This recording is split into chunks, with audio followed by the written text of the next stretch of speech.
الحمد لله والصلاة والسلام على رسول الله وآله وصحبه أجمعين.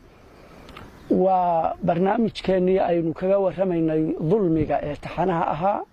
قيبتي لبعض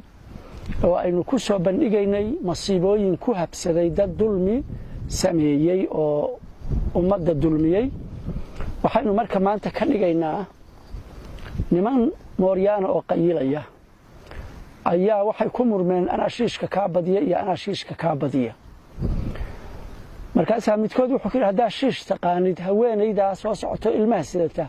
labada naas dhaxdooda kaga dhufo qorigiisii buu qaatay meeshii uu sheegayay buu kaga dhuftay xabadii indhihiisu waxay qabteen gabadhii oo dhiigi butaacaya oo sii dhacaysa oo qaylinaysa baashiisi isla qabatay ninkii ilaahay wuxuu ku ciqaabay subxaanahu wa ta'ala mar alla markuu seexa isiraado indhuha uu isgeliyo waxa soo galaysa gabadhii oo qaylinaysa oo dhiigi butaacaya soo galaysa markaas uu soo boodaya sidii buu ahaa oo gami waayay oo hurdo la'aan noqday indhaha uu is saaraba waatan sidaas noloshiisii noqotay ilaa uu ku baqtiyay oo sidaa ku dhintay waxaynu marka shalay sheegnay dulmigu iyo baqiga iyo gardarrada iyo xadgudubku inuu yahay dambiyada ugu mudan inay ciqaabtiisu adduunyada ku soo degdegto oo aakhirada u taala intaan la gaarin adduunka ilaahay dadka uu ku ciqaabo waxaynu sheegnay nabigeena calayhi salaatu wassalaam inuu yiri iska jira dulmiga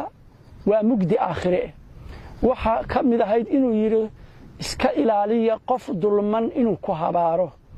waayo habaarkiisa iyo ilaahay wax u dhaxeeyo oo xijaabaya oo kala celinaya ma jiraan ilaahay fariintaas habaarka ay toos bay ugu tagaysaa ilaahayna subxaanahu wa ta'ala jawaab ayuu ka bixinaya marka dad qayilaya oo sheekaysanaya oo cayaaraya oo isu faankooda iyo kibirkooda inay qof u dilaan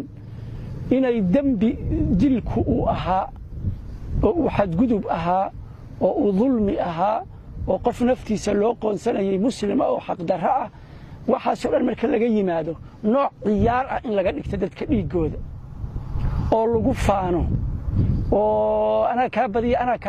ka dil badan la isugu faano ama qabiilooyinku isugu faanaan ama